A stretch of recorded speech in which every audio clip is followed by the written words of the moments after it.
You made it to the finale episode's hidden video.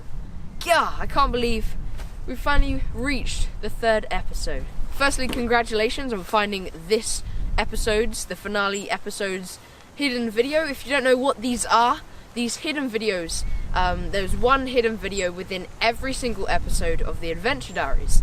And I'm using these hidden videos to broaden the story, tell you a bit more about a certain aspect of that episode.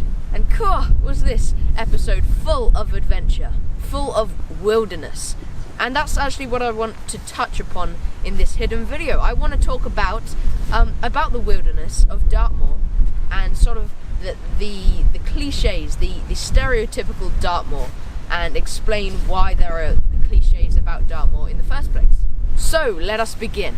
Let's talk about that. There are two mental pictures, two sort of cliches, two stereotypes of Dartmoor.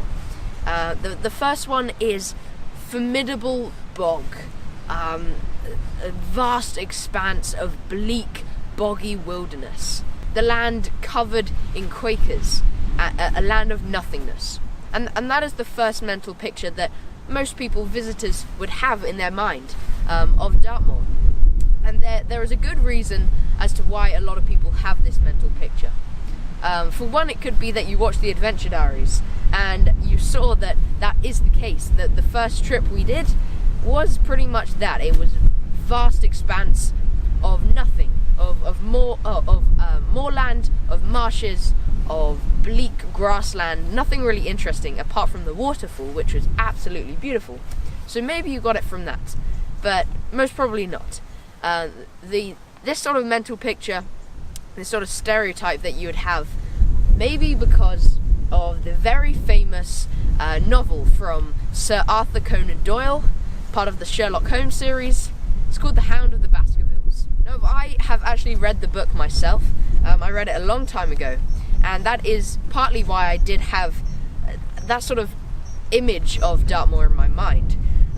This novel is set on the moor in Devon, where Dartmoor is situated, and there is the very famous name, the very famous marsh called Grimpen Mire. And that thing is just horrific.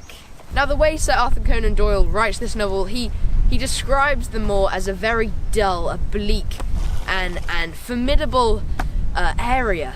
And that is why a lot of people have this stereotype of Dartmoor being horrible, of Dartmoor being a deathly place.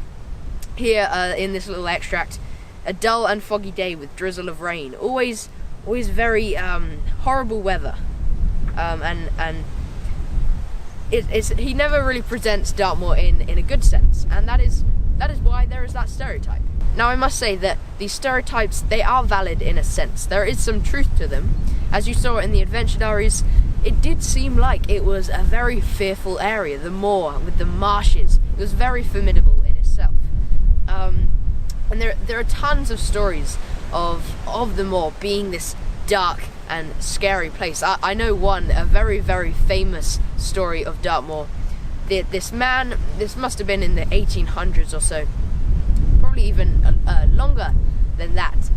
But this man, he was hiking through Dartmoor, and he was passing a marsh, a big mire, and he saw in the middle of the Quaker, a Quaker is the local word for marsh, sort of one that we crossed in the episode, but he saw in the middle of this marsh was a top hat, and he thought, I should go and check that out. So he slowly walked across the marsh, he got to the top hat, and he lifted the hat up, and to his surprise, there was a head underneath the hat, and it was a living man. And he said, do you mind if you get me out of here?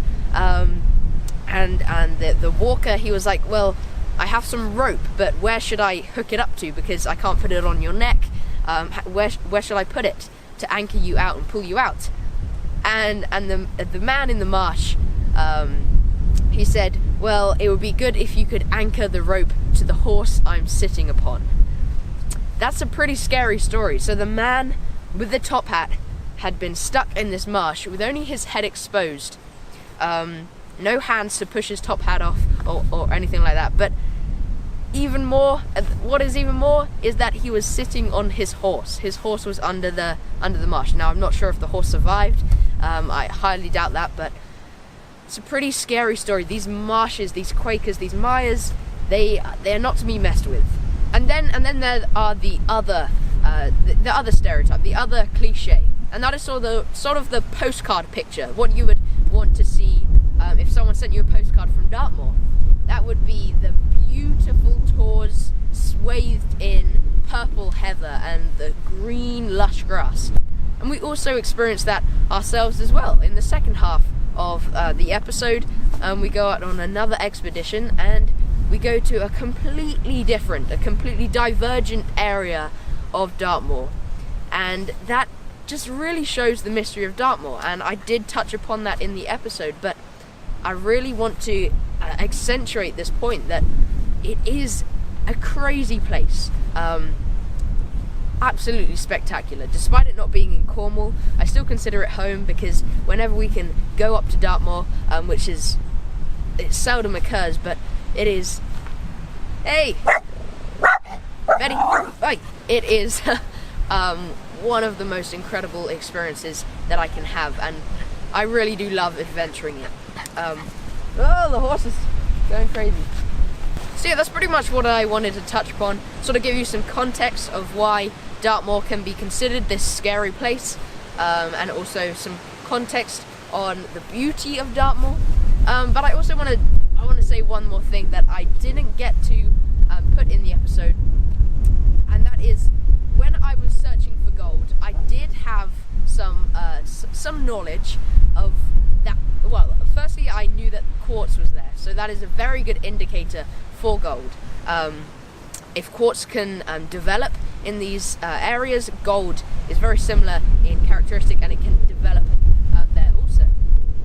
But there is actually some evidence. People have found gold in Dartmoor, but it's not in quantities that are for commercial use, so you couldn't sell it. It's not that much.